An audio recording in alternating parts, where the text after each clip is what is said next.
हाय वांगशन family, welcome back. Guys, आपकी author से गलती से एक मिस्टेक हो गई है जो मुझे एक सब्सक्राइबर ने रियलाइज़ करवाई है। गलती से मैंने पिछले कुछ चैप्टर में शाओ शिनचैन की जगह सॉन्गलैंग का नाम ले लिया था, तो ये मेरी मिस्टेक थी और थैंक यू वेरी मच मुझे रियलाइज़ कराने के लिए। वो पर्सन जिसके साथ वांग जी की मैरिज फिक्स हुई है वो सॉन्गलैंग नहीं बल्कि शाओ शिनचैन है। So let's start our new chapter. Wing जिसने वांग जी को मेंशन में छोड़ दिया था और वो अपने अपार्टमेंट की तरफ निकल चुका था। विंग जो रोड पर फास्टली ड्राइव कर रहा था, साथ ही उसके दिमाग में अभी भी वांग जी की सारी बातें चल रही थी। कहीं ना कहीं वांग जी की सारी बातों में विंग को वो इमोशंस फील हो चुके थे। विंग जानता था कि वांग जी उससे ऑनेस्टली प्यार करता है, पर इस प्यार वर्ड पर वो अभी भी बिलीव नहीं करना चाहता था। उसे अभी भी डाउट था और ये डाउट जल्दी क्लियर होना बहुत ज़रूरी था क्योंकि टाइम उनके पास बचा नहीं था। विंग जो घर पहुंच चुका था, पर आज उसका दिल बिल्कुल भी जगह पर नहीं था। उसके दिल में हर पल सिर्फ वांग जी का ख्याल, उसकी बातें घूम रही थी। साथ ही उसका दिमाग भी अब कहीं ना कहीं वांग जी के बारे में सोचने लगा था, वो भी पॉजिटिव वे में। विंग जो बेड पर ऑलरेडी लेट चुका था, पर उसे नींद बिल्कुल नहीं आ रही थी। वांग जी का ख्याल, उसकी केयर, उसका प्यार, उसकी बातें, उसके सारे जज्बात जो उसकी बातों में थे, जो सीधा विंग के दिल को छू गए थे, वो सब उसे पल पल याद आ रहे थे। अब उसे वांग जी के साथ बिताए गए सारे पलों को वो रिकॉग्नाइज कर रहा था और उन मेमोरीज में वो कहीं ना कहीं खुश हो रहा था। उसे वांग जी का साथ अब पसंद आ रहा था, ना सिर्फ बॉस और एम्प्लॉय के तरीके से, बल्कि उससे थोड़ा आगे तो विंग बढ़ चुका था अपनी ख्यालों की दुनिया में ही सही। ऐसे ही वांग जी के बारे में सोचते सोचते विंग को नींद लग जाती है और वो फाइनली सो जाता है। नेक्स्ट डे मॉर्निंग विंग जल्दी ही उठ चुका था। देखा जाए तो वो भले ही रात को लेट सोया था, पर सपनों में भी वो वांग जी को ही देख रहा था और उसी वजह से उसे सुबह जल्दी ही उठना पड़ा था। विंग उठ के फटाफट रेडी होता है और सीधा लैंड मैंशन के लिए निकल जाता है। आज जब वो लैंड मैंशन में एंट्री कर रहा था तो वहाँ बहुत सारे लोग ऑलरेडी मौजूद थे। विंग जब अंदर जाता है तो उसे पता चलता है ऑलरेडी मास्टर लैन ने वांग जी की शादी की सारी प्रिपरेशन स्टार्ट करवा दी है और ये सारे लोग शादी की प्रिपरेशन के लिए ही यहाँ आए हुए हैं। इवन आज जब विंग सबके साथ बैठा हुआ था तब मास्टर लैन इनविटेशन कार्ड का एक सैंपल लाकर सबके सामने रख देते हैं, जहां वांग जी के साथ शाओ शिनचैन का नाम लिखा हुआ था, जो देखकर विंग को बहुत हर्ट हो रहा था। वही वांग जी जो हेल्पलेसली कभी कार्ड की तरफ तो कभी विंग की तरफ ही देख रहा था।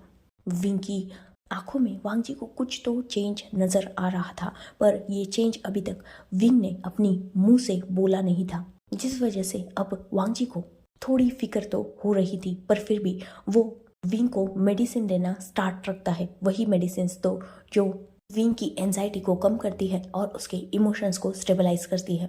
वांग जी ने ये मेडिसिन विंग के लिए फिर से मंगवा ली थी। इनफैक्ट वो फिर से देने लगा था। कुछ दिनों के लिए वांग जी ने उन मेडिसिन को विंग को देना बंद कर दिया था और ये नी हुसैन ने कहा था, पर फिर एक बार जब से विंग के फैमिली का मैटर हुआ था तब से नी हुसैन के कहने पर वांग जी ने फिर से विंग को वो मेडिसिन देना स्टार्ट कर दिया था।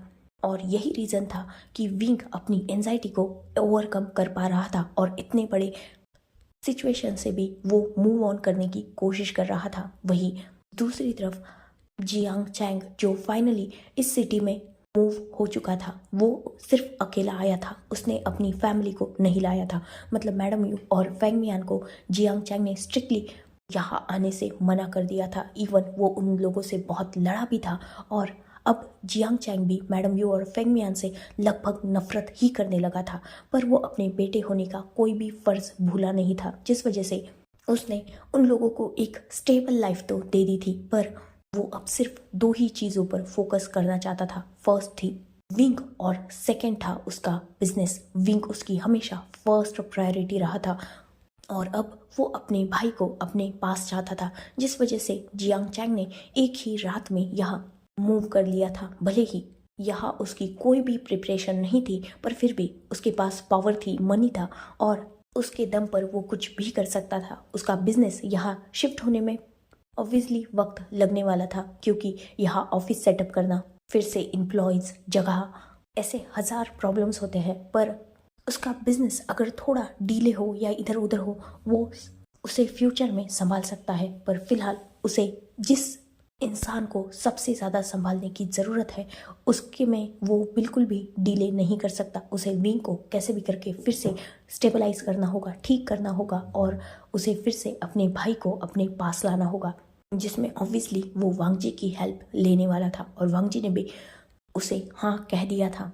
वही विंग जो अब वांगजी की शादी की प्रिपरेशन के बारे में थोड़ी बहुत बात करके लैंड मेंशन से वांगजी को लेकर ऑफिस के लिए निकल चुका था।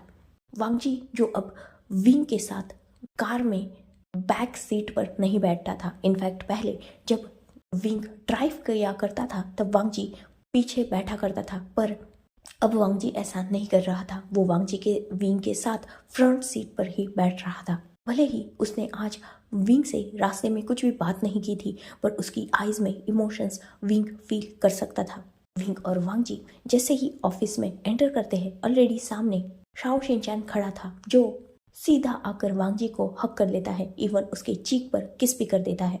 विंग जिसे ये देखकर बिल्कुल अच्छा नहीं लगा था, तो वो वहां से निकल जाता है। वही उसे जाते हुए शाओ शिनचैन देख रहा था।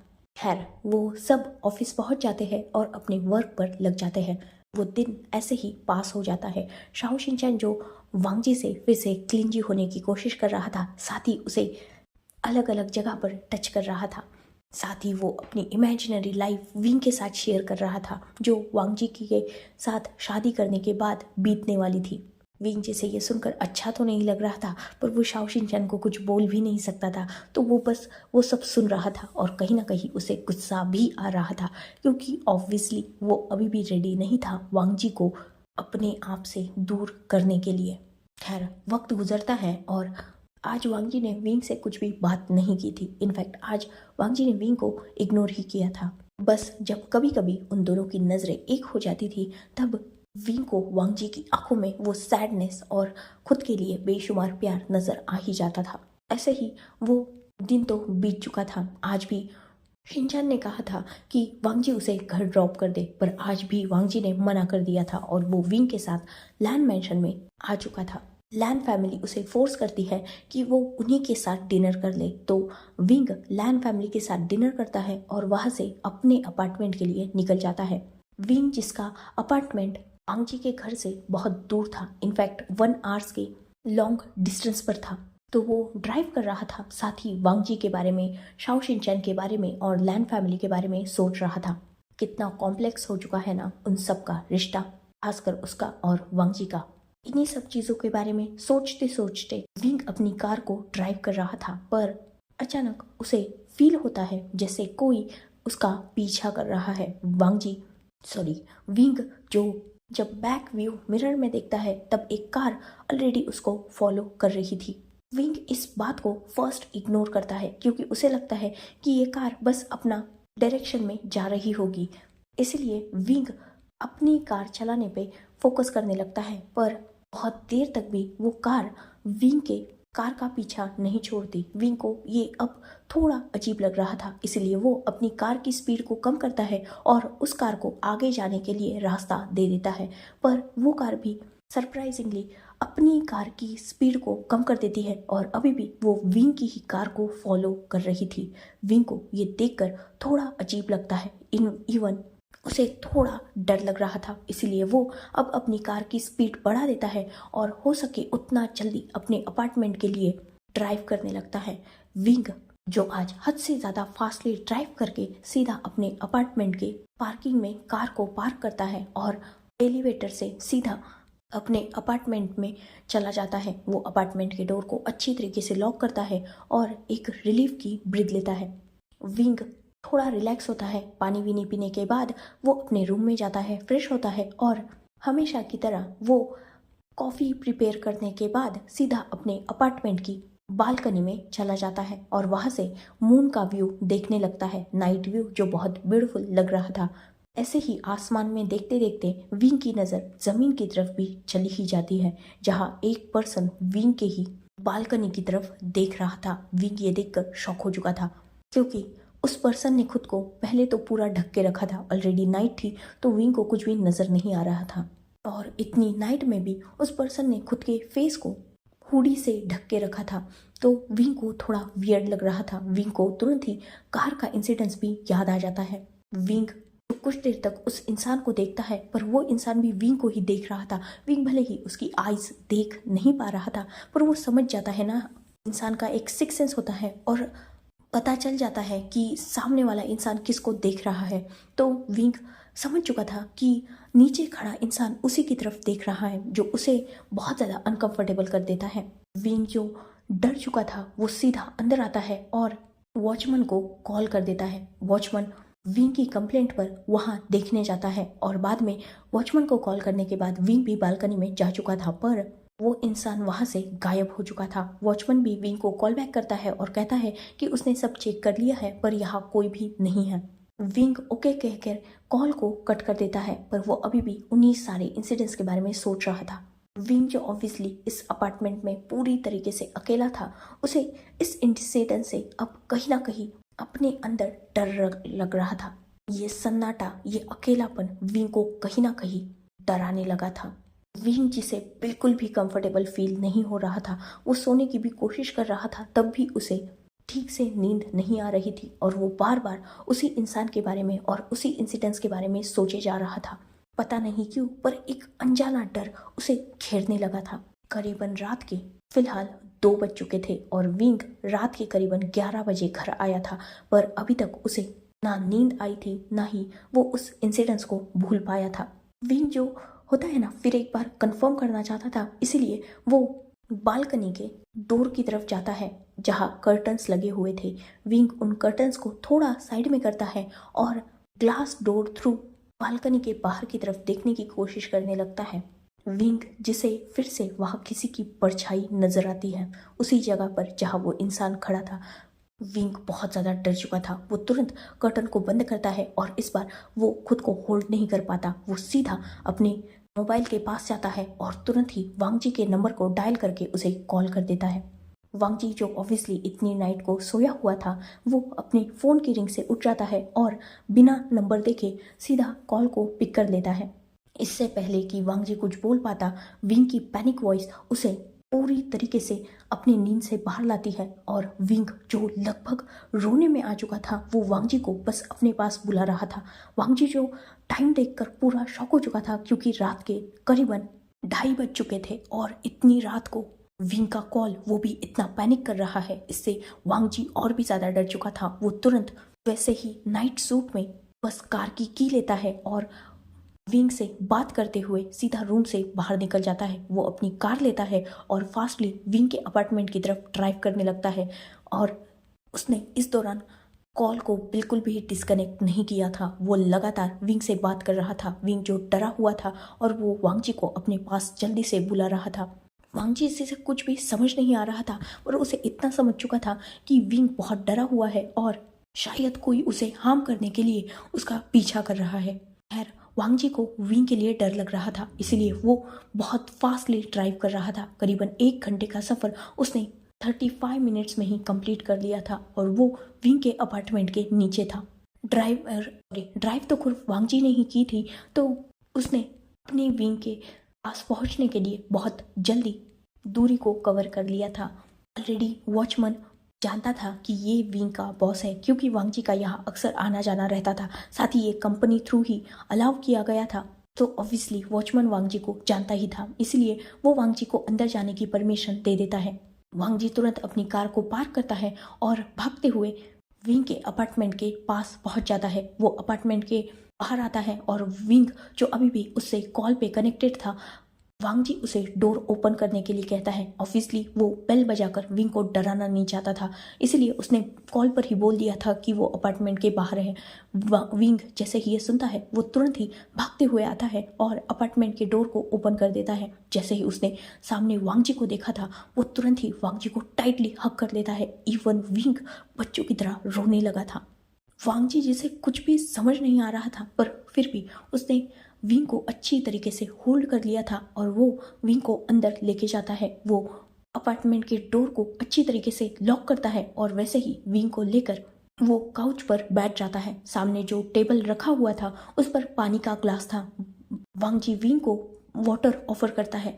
विंग भी वो पूरा पानी पी जाता है। वो अभी भी बहुत डरा हुआ लग रहा था। वांग जी अब कुछ देर तक विंग को कंसोल करता है और बाद में वो विंग को पूछता है कि हुआ क्या है। विंग उसे सब कुछ बता देता है। फिलहाल वांग जी के पास होने से विंग सिक्योर फील कर रहा था, जिस वजह से वो थोड़ा थोड़ा रिलैक्स हो रहा था। पर उसने अभी भी वांग जी को छोड़ा नहीं था। वो वांग जी के बहुत करीब था। इवन वो वांग जी के लैप पर ही बैठ चुका था और साथ ही वो वांग जी को टाइटली हक किए हुए था। वांग जी जो विंग की सारी बातें सुनता है और विंग को उसके रूम में लेके जाता है। वांग जी विंग को बेड पर बिठाता है और खुद बालकनी के पास चला जाता है। वो कर्टन को ऑन करके ग्लास डोर को ओपन करता है और बाहर जाता है। विंग डरा हुआ था पर वांग जी ऑब्वियसली चेक कर सकता था। वो सारी तरफ अपनी नजरें घुमाता है पर उसे कोई भी नजर नहीं आता। विंग भी डरते हुए वांग जी के पीछे आ चुका था, क्योंकि अब उसके पास वांग जी था तो उसे इतना डर भी नहीं था, क्योंकि अगर कुछ भी होता तो विंग को पता नहीं क्यों अंदर से कॉन्फिडेंस था कि वांग जी उसे संभाल ही लेगा। यार बाहर तो कोई नहीं था, इसलिए वांग जी अंदर आता है और वो बालकनी के ग्लास डोर को अच्छी तरीके से लॉक करके उसे कर्टन से कवर कर देता है। वो विंग को बेड पर बिठाता है और उसे अपनी प्यारी प्यारी बातों से कन्विंस करने लगता है। विंग जो वांग जी की सारी बातें सुन रहा था, वांग जी उसे बोल रहा था कि हो सकता है ये कोइंसिडेंस हो सकता है वो आदमी गलती से आ गया हो, विंग को कोई क्यों ही हार्म करेगा, क्योंकि वांग जी भी जानता था कि विंग का कोई ऐसा जानी दुश्मन तो है नहीं जो विंग को सीधा जान से मारने की कोशिश करेगा। कहीं ना कहीं विंग इन बातों से थोड़ा रिलैक्स हो रहा था। वांग जी विंग को कंसोल करता है और वो विंग को बेड पर लेटाने वाला था, तभी विंग नोटिस करता है कि वांग जी के पैर में स्लीपर्स तक नहीं है। विंग वांग जी के तरफ देखता है और कहता है, आपने फुटवेयर नहीं पहने। वांग जी का ध्यान अब जाकर कहीं अपने पैरों की तरफ गया था। वांग जी विंग की तरफ देखता है और कहता है, वो एक्चुअली मैं सोया हुआ था और तुम्हारा कॉल आया तो तुम्हारी पैनिक वॉइस सुन के मैं भी डर गया, जिस वजह से मेरा ध्यान ही नहीं रहा और मैं सीधा कार कीज लेकर यहाँ आ गया। सिर्फ अपना मोबाइल और कार लाया हूँ। विंग को ये सुनकर एक तरफ जहाँ बुरा लग रहा था पर उसे बुरे से ज़्यादा अच्छा लग रहा था। उसे बहुत अच्छा लग रहा था कि वांग जी उसकी इतनी केयर करता है कि उसके लिए आधी रात को एक कॉल पर वो भागते हुए आ गया। वांग जी विंग को बेड पर सुला देता है और वो वहाँ से जाने ही वाला था, तभी विंग उसका हाथ पकड़ लेता है। वांग जी विंग की तरफ मुड़ के देखता है और उसे एक कन्फ्यूजिंग लुक देता है। विंग वांग जी की तरफ देखता है और सॉफ्टली कहता है, आप कहाँ जा रहे हो? वांग जी सॉफ्ट स्माइल करता है और विंग की तरफ देखते हुए कहता है, एक्चुअली मुझे बाहर सोना होगा ना, क्योंकि मैं तुम्हें टू बी ऑनेस्ट छोड़ के नहीं जाऊँगा, क्योंकि तुम्हारी हालत सही नहीं है। तो मैं बाहर हूँ, तुम्हें कुछ भी काम हो तो मुझे अंदर बुला लेना और अगर डर भी लगे तो मुझे बुला लेना, मैं तुरंत आ जाऊँगा। इतना बोलकर वांग जी फिर से जाने ही वाला था, तभी विंग जिसने अभी भी वांग जी का हाथ पकड़ के रखा था वो वांग जी को अपनी तरफ थोड़ा खींच लेता है, जिससे वांग जी फिर से विंग की तरफ मुड़ के देखता है। विंग अपने बेड पर थोड़ा अंदर की तरफ खिसक जाता है और वांग जी की तरफ देखते हुए थोड़ा शाइली और हेजिटेडली बोलता है, वो एक्चुअली आप क्या आप यहाँ मेरे पास सोना चाहेंगे? वांग जी विंग की तरफ देखता है और सॉफ्टली कहता है, क्या तुम्हें इससे कोई प्रॉब्लम नहीं होगी? विंग वांग जी की तरफ नज़रें उठाकर देखता है और कॉन्फिडेंस के साथ कहता है, एक्चुअली मुझे डर नहीं लगेगा और कंफर्टेबल फील होगा। वांग जी नोट करता है और वो तुरंत विंग के साइड में बेड पर लेट जाता है। विंग जो वांग जी से थोड़ा दूरी पर लेटा हुआ था और वांग जी बिल्कुल स्ट्रेट बेड पर लेटा हुआ था। विंग जो वांग जी की तरफ ही देख रहा था, पर वांग जी ने अपनी आईज क्लोज कर ली थी और उसका हाफ फेस विंग को विजिबल था। वांग जी जिसने अपने एक हाथ को अपने हेड के नीचे रखा था, वही उसका दूसरा हाथ उसके चेस्ट के ऊपर था। विंग धीरे धीरे वांग जी के उस हाथ को जो उसके चेस्ट के ऊपर था उसे स्ट्रेट करता है और वो वांग जी के करीब खिसकने लगता है। वो वांग जी के आर्म पर अपना हेड रख देता है और वो अपनी आइज को क्लोज कर लेता है। वांग जी जो अभी भी जगा हुआ था, ऑब्वियसली उन्हें ज़्यादा वक्त नहीं हुआ था लेटे हुए और विंग भी जानता था कि वांग जी जगा हुआ है, पर फिर भी विंग थोड़ा डरा हुआ तो अभी भी था। साथ ही वो फिलहाल ये भी सोच रहा था कि वांग जी उसके पास है तो वो इस बात का फ़ायदा क्यों ना उठाए। इसलिए भी उसने ऐसा किया था। वही वांग जी, वो ऑब्वियसली विंग को कंफर्टेबली अपने आर्म्स पर सुला लेता है और साथ ही वो विंग को रैप भी कर लेता है और वो दोनों भी फाइनली सो चुके थे। विंग जो वांग जी के आने के बाद रिलैक्स हो चुका था, साथ ही उसकी वार्मथ में बहुत अच्छी तरीके से पीसफुली सो चुका था। नेक्स्ट डे मॉर्निंग वो दोनों भी बहुत पीसफुली सोए हुए थे, पर तभी वांग जी के फ़ोन की रिंग उन दोनों को भी उठा देती है। वांग जी जो अपने फ़ोन को पिक करता है और विंग जो उसके पास ही में लेटा हुआ था, या यूँ कहा जाए वो वांग जी के बहुत ज़्यादा ही पास लेटा हुआ था। वांग जी कॉल को पिक करता है और इससे पहले कि वो कुछ बोल पाता, सामने से एक चीयरफुल वॉइस उसे गुड मॉर्निंग विश करती है। वांग जी इस आवाज़ को ऑब्वियसली पहचान चुका था, इसलिए वो फिर से अपने फ़ोन को स्पीकर पर डाल देता है और सामने वाले इंसान के बोलने का इंतज़ार करने लगता है। शाओ शिनचैन वांग जी को पूछता है कि वो कहाँ है, क्योंकि शाओ शिनचैन तो लैंड मेंशन में है और वो वांग जी को पिक करने आया है ताकि वो दोनों सुबह सुबह वॉक पर भी जा पाए और ब्रेकफास्ट भी वो बाहर ही कर लेंगे। विंग जो ऑब्वियसली उठ चुका था वो भी ये सारी बातें सुन रहा था। वांग जी एक नज़र विंग की तरफ देखता है और शाओ शिनचैन से अपनी स्लीपी टोन में ही कहता है, मैं अपने एक दोस्त के घर हूँ, रात को कुछ अर्जेंट काम आ गया था तो वहाँ आया हुआ हूँ, मुझे घर पे आने में लेट हो जाएगा तो तुम ब्रेकफास्ट कर दो। शाओ शिनचैन ये बात सुनता है और वो ओ ओके कहकर वांग जी से कहता है कि ठीक है, वो ऑफिस में मिलेंगे और बाद में वो साथ में लंच करेंगे। वांग जी जो बस हूँ में रिप्लाई करता है और कॉल को डिस्कनेक्ट कर देता है। विंग जो सुबह सुबह वांग जी का फेस देखकर हैप्पी हो चुका था, पर शाओ शिनचैन की बातें सुनकर उसे ऑब्वियसली सैड फील हो रहा था। फिलहाल ये अर्ली मॉर्निंग थी, इसलिए वांग जी कॉल डिस्कनेक्ट करने के बाद फ़ोन को साइड में फेंक देता है और विंग को फिर से अपनी बाहों में ले लेता है। वो विंग के फोरहेड पर सॉफ्टली किस करता है और उसे अपनी स्लीपी वॉइस में कहता है, चलो अभी बहुत सुबह है, सो जाते हैं। विंग जिसे बुरा तो बहुत लगा था, पर फिलहाल वो वांग जी के उस वार्मथ को खोने भी नहीं देना चाहता था, इसलिए वो बस वांग जी को टाइटली होल्ड कर लेता है और फिर से अपनी आंखों को क्लोज कर लेता है। वांग जी जिसके फेस पर ये देखकर स्माइल तो आ चुकी थी। कुछ देर तक वो फिर से रेस्ट लेते हैं, या यूँ कहा जाए एक दूसरे की कंपनी को साइलेंटली इंजॉय करते हैं और बाद में वो दोनों भी उठ जाते हैं। वांग जी विंग के अपार्टमेंट में ही रेडी होता है, साथ ही उसने घर कॉल करके बता दिया था कि वो विंग के पास है। उसके घर वालों को ज़्यादा फर्क नहीं पड़ा था, क्योंकि ऑब्वियसली रियलिटी तो हर कोई जानता था ना। इनफैक्ट वो सब खुश थे कि वांग जी विंग के साथ है। वांग जी और विंग दोनों भी रेडी होते हैं और वो ऑफिस के लिए निकल जाते हैं। हमेशा की तरह जब से वांग जी और शाओ शिनचैन की वेडिंग कंफर्म हुई थी, तब से जहाँ भी शाओ शिनचैन को वांग जी दिखता था, वो भी विंग के साथ वो सीधा जाता था, वांग जी को हक करता था, उसके चीक पर किस कर देता था, जिससे वांग जी का फेस तो अनॉय होता था, पर शाओ शिनचैन के फेस पर एक बड़ी सी ब्राइट स्माइल होती थी, जिसे देखकर विंग को भी गुस्सा आता था, पर वो भी कुछ बोल नहीं सकता था। खैर, उनके ऑफिस का वर्क फिर से कंटिन्यू होने लगता है और शाओ शिनचैन जो आज लंच वांग जी के साथ करने वाला था, पर वांग जी ऑफिस से बाहर जाने के लिए मना कर देता है, तो शाओ शिनचैन विंग को बोलकर ऑफिस में ही लंच ऑर्डर करवा देता है। साथ ही वांग जी ऑब्वियसली विंग को भी अपने साथ ही बिठा चुका था लंच के दौरान भी, और सिचुएशन ऐसी थी कि शाओ शिनचैन, वांग जी और विंग तीनों भी लंच कर रहे थे। खैर, इससे शाओ शिनचैन को ज़्यादा फर्क नहीं पड़ा था। ये ठीक है ना, कपल डिनर की, कपल लंच की जगह फ्रेंड्स लंच बन चुका था, तो ओके ही था। साथ ही वो लंच के दौरान भी एक दूसरे से नॉर्मली बातें कर रहे थे, खासकर अपनी मीटिंग्स और ऑफिस के बारे में ही। वर्क रिगार्डिंग ही बातें उनकी चल रही थी। तब शाओ शिनचैन अचानक वांग जी की तरफ देखता है और एक्साइटेडली कहता है, वांग जी क्या तुम्हारी अंकल से बात हुई? वांग जी जब ये सुनता है, वो अपनी नज़रों को उठाकर शाओ शिनचैन की तरफ देखता है। शिनचैन एक्साइटेडली कहता है, ओ तो मतलब तुमने नहीं बात की ना अंकल से? एक्चुअली अंकल ने हमारे लिए सेकेंड डेट का इंतज़ाम करके रखा है और हमें आज इवनिंग में ही निकलना है। डेस्टिनेशन यहाँ से दूरी पर है, तो हम लगभग रात के 10 बजे तक वहाँ पहुँच जाएंगे। उसके बाद रोमांटिक डिनर एंड हम होल नाइट वही गुजारने वाले हैं।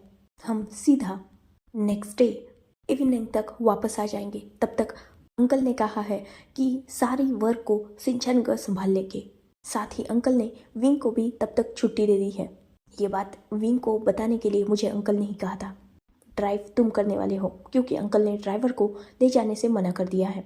हम दोनों के लिए वहाँ रूम भी बुक कर दिया गया है, साथ ही बाकी प्रिपरेशन भी हो चुके हैं, तो रेडी रहना। इतना बोलकर शाओ शिनचैन उठ जाता है क्योंकि उसका लंच फिनिश हो चुका था और वो वहाँ से निकल जाता है। वही ये सारी बातें सुनकर जहाँ विंग वांगजी को देख रहा था, वही वांगजी की नज़रें भी विंग की तरफ ही थी। विंग के फेस पर सैडनेस क्लियरली विजिबल थी। कुछ ही देर बाद वांगजी के मोबाइल की नोटिफिकेशन रिंग उन दोनों को होश में लाती है। वांगजी नोटिफिकेशन को ऑन करके देखता है, तब वह एक एड्रेस था और बाकी पूरा शेड्यूल था। वांगजी विंग की तरफ अपने मोबाइल के स्क्रीन को कर देता है। विंग उस मोबाइल को अपने हाथ में पकड़ लेता है और वांगजी भी वहाँ से उठ जाता है। उसके फेस पर एक इरिटेटिंग लुक था। विंग जो उस मैसेज को पूरा पढ़ रहा था जिसमें कंप्लीट डिटेल्स दी हुई थी। उन्हें आज 7 बजे निकलना था। वो स्लो ड्राइव करेंगे और 10 बजे तक वहाँ पहुँच जाएंगे। उन दोनों को क्वालिटी टाइम स्पेंड करना है एक दूसरे के साथ। साथ ही डिनर भी उनका वही अरेंज किया गया है। वो चाहे तो वहाँ डांस वगैरह भी कर सकते हैं। वो सारी एक्टिविटी जो कपल में होती है, वो सारी एक्टिविटी के लिए वहाँ प्रिपरेशन रेडी हो चुकी है और उन दोनों के लिए एक ही रूम बुक है। नेक्स्ट डे मॉर्निंग वो वहाँ इंजॉय करेंगे और आफ्टरनून में निकलेंगे। इवनिंग तक वो यहाँ पहुँच जाएंगे। विंग जो ये सब पढ़ता है, साथ ही वहाँ जो एड्रेस दिया गया था, विंग उसे भी ठीक से पढ़ता है। पता नहीं क्यों, पर वो पढ़ता है उसे बहुत इंटरेस्ट से। खैर कुछ देर बाद वहाँ वांगजी आता है और देखता है कि वो विंग अभी भी उसके मोबाइल की स्क्रीन को ही देख रहा है। वांगजी विंग के मोबाइल हाथ से अपना मोबाइल खींच लेता है और विंग की तरफ देखते हुए एक ब्रोकन स्माइल के साथ कहता है, लास्ट नाइट कोई भी प्लानिंग नहीं था, ना ही कोई प्रिपरेशन थी और ना ही कोई खूबसूरत माहौल था। इनफैक्ट वो एक वियर्ड सिचुएशन थी।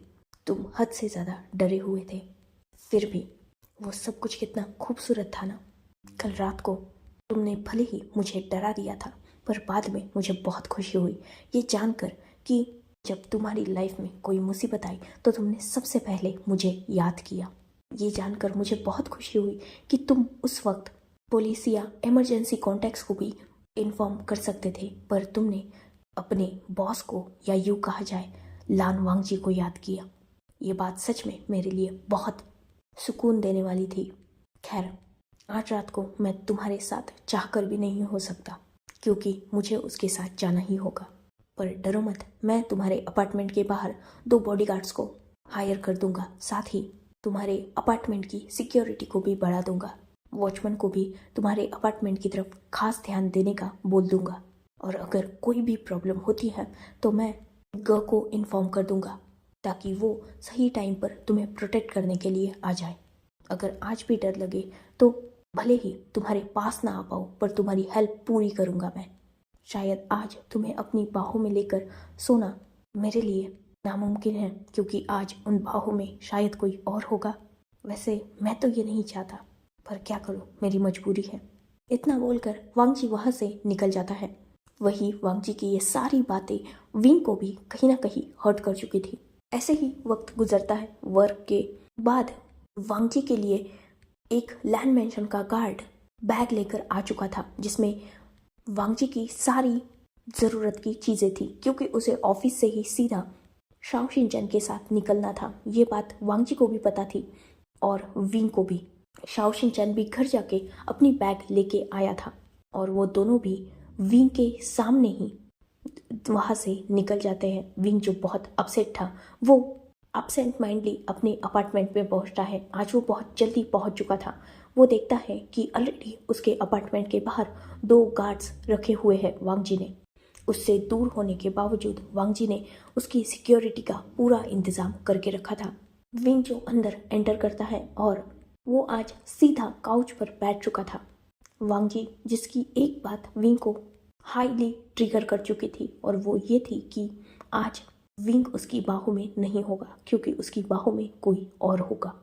विंग जिसको ये बात बहुत ज़्यादा हर्ट कर रही थी क्योंकि ऑब्वियसली वो रात को बहुत डरा हुआ था, पर वांगजी के आते ही वो बिल्कुल रिलैक्स हो चुका था और वांगजी की वो वार्मथ, उसका होना, उसकी वो कंफर्ट विंग को ऐसा फील करा रही थी जैसे दुनिया में कुछ भी हो जाए अब, पर विंग सेफ है। ऐसा क्यों हुआ? विंग के लिए ये सिचुएशन तो नई नहीं है ना, विंग तो खुद फाइटर है, वो खुद ऐसी सिचुएशंस को बहुत बार फेस कर चुका है। तो कल ही वो इतना क्यों डरा, क्यों उसने बिना सोचे समझे वांगजी को कॉल किया, जबकि जैसा कि वांगजी ने कहा वो इमरजेंसी कॉन्टैक्ट्स को भी इन्फॉर्म कर सकता था, पर नहीं, उसने वांगजी को ही कॉल करना सही समझा। क्यों उसने वांगजी को अपनी लाइफ में इतनी प्रायोरिटी दी है, क्यों कल वो वांगजी की वार्मथ में पीसफुली सो गया, क्यों वांगजी का होना उसे कंफर्ट फील कराता है। ये सब बात विंग सोच ही रहा था, तभी उसके माइंड में अचानक एक बात क्लिक होती है। वांगजी और शाओ शिनचैन आज साथ में एक ही रूम में रहने वाले हैं। ये याद करते ही विंग बुरी तरीके से पैनिक कर चुका था। उसे बहुत अनकंफर्टेबल फील हो रहा था, साथ ही उसे बहुत ज़्यादा गुस्सा आ रहा था। विंग जो कुछ देर तक सोच रहा था, अब वो इस बात को बियर नहीं कर पाता। वांगजी को वो शुयांग के साथ भी शाओ शिनचैन के साथ एक रूम में इमेजिन तक नहीं कर पा रहा था। वो जानता था कि वांगजी ऐसा कुछ नहीं करेगा, पर उसे शाओ शिनचैन पर बिल्कुल यकीन नहीं था, क्योंकि वो तो बहुत एक्साइटेड था ना वांगजी से शादी करने के लिए। खैर, ये बात उसे बहुत ज़्यादा परेशान कर रही थी। वो खुद को होल्ड नहीं कर पाता और सीधा कार की कीज लेता है, और ऑलरेडी उसने एड्रेस तो पढ़ लिया था, तो वो फास्टली उस डायरेक्शन में ड्राइव करने लगता है। विंग, जिसके दिमाग में फिलहाल सिर्फ वांगजी और शाओ शिनचैन का ही ख्याल था और वो उन दोनों को इमेजिन कर रहा था, उसकी आंखों के सामने कंटिन्यू बस एक ही इमेज फ्लैश हो रही थी, जैसे वो और वांगजी बेड पर पीसफुली सोए थे। क्या वैसे ही वांगजी शाओ शिनचैन को भी अपनी आर्म्स में लेके सोएगा? कितना भी किया जाए तो वांगजी भी तो एक मैन है ना। अगर शाओ शिनचैन ने उसे बहला लिया तो, अगर वो दोनों एक दूसरे के साथ कुछ कर बैठे तो? नहीं नहीं, बिल्कुल नहीं, वांगजी ऐसा नहीं कर सकता। वो तो विंग से प्यार करता है ना। पर वांगजी विंग से प्यार करता है, शाओ शिनचैन तो वांगजी से प्यार करता है ना, तो वो अपने प्यार को क्यों छोड़ेगा? इतनी गोल्डन अपॉर्चुनिटी कौन छोड़ता है यार, वो भी वांगजी जैसे हॉट बंदे के साथ। विंग जो यही सब सोच रहा था, उसका दिमाग पूरा ब्लॉक हो चुका था। वो हो सके उतना फास्टली ड्राइव कर रहा था। वो करीबन 8 बजे अपने घर से निकला था और वो जानता था कि वांगजी और शाओ शिनचैन तो वहां पहुंचने में 10 बजाएंगे, क्योंकि ऑब्वियसली वांगजी फास्टली ड्राइव करेगा नहीं और उनकी कार की नॉर्मल स्पीड होगी 70 और 80, पर विंग की कार की करंट स्पीड है +120। मतलब विंग कितना डेस्परेट था वहां पहुंचने के लिए। विंग जो लगभग 11 बजे के आसपास वहां पहुंच चुका था और ऑलरेडी उसने कॉटेज का नंबर वगैरह देख लिया था। मतलब वो एक फॉरेस्ट टाइप एरिया था जिसमें छोटे छोटे कॉटेज बने हुए थे और हर कपल को एक कॉटेज अलाउ किया जाता था। उस कॉटेज में एक ही रूम रहता था, इसलिए तो उस मैसेज में ये लिखा था कि उन दोनों को एक ही रूम शेयर करना है। वांगजी जो शाओ शिनचैन के साथ कुछ कर रहा होगा, या फिर हो सकता है शाओ शिनचैन वांगजी के साथ कुछ कर रहा होगा। ये सोचकर विंग पागलों की तरह वांगजी के कॉटेज को ढूंढने लगता है। फाइनली उसे वांगजी के कॉटेज का नंबर मिल जाता है और वो इन सब चीज़ों में 12 तो बजा ही चुका था। विंग को डर लग रहा था कि कहीं उसके लाइफ के भी 12 ना बजे हो, बस वांगजी और शाओ शिनचैन के बीच में कुछ भी हुआ ना हो।